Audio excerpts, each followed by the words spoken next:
भक्तों, क्या आपने कभी सोचा है कि भगवान कार्तिकेय का वाहन मोर ही क्यों है?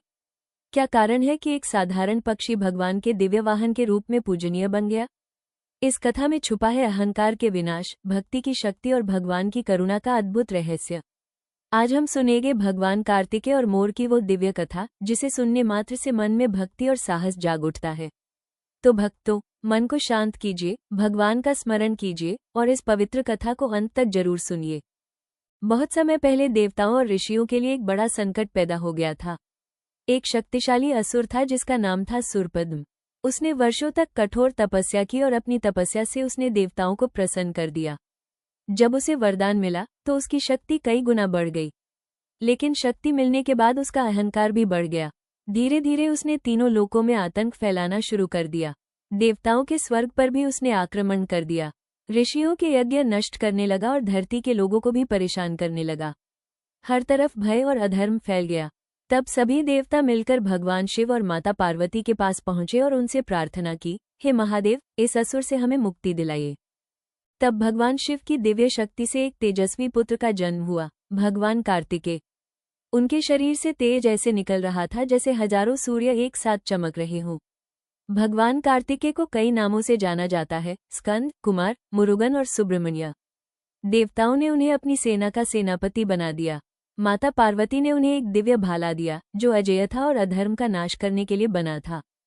जब भगवान कार्तिकेय देवताओं की सेना लेकर युद्ध के लिए निकले, तो आकाश देवताओं के जयकारों से गूंज उठा।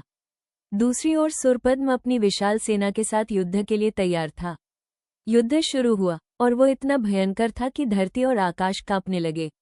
सुरपद्म बहुत चालाक और मायावी था। वह बार बार अपना रूप बदलता था। कभी वो विशाल पर्वत बन जाता, कभी भयानक राक्षस, कभी एक विशाल वृक्ष। लेकिन भगवान कार्तिकेय की शक्ति और बुद्धि के सामने उसकी सारी माया धीरे धीरे कमजोर पड़ने लगी। देवताओं की सेना ने भी पूरी शक्ति से युद्ध किया।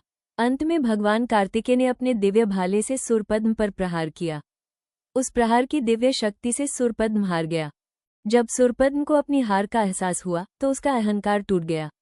वो भगवान कार्तिकेय के चरणों में गिर पड़ा और बोला, हे प्रभु, मुझे क्षमा कर दीजिए, मैं अपने अहंकार में अंधा हो गया था। भगवान कार्तिकेय बहुत दयालु और करुणामय थे।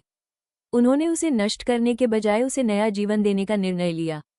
भगवान की दिव्य शक्ति से सुरपद्म दो भागों में बदल गया। एक भाग मोर बन गया और दूसरा भाग मुर्गा। भगवान कार्तिकेय ने उस मोर को अपना वाहन बना लिया और मुर्गे को अपने ध्वज पर स्थान दिया। तब से भगवान कार्तिकेय मोर पर सवार होकर भक्तों की रक्षा करते हैं। भक्तों, इस कथा का अर्थ बहुत गहरा है।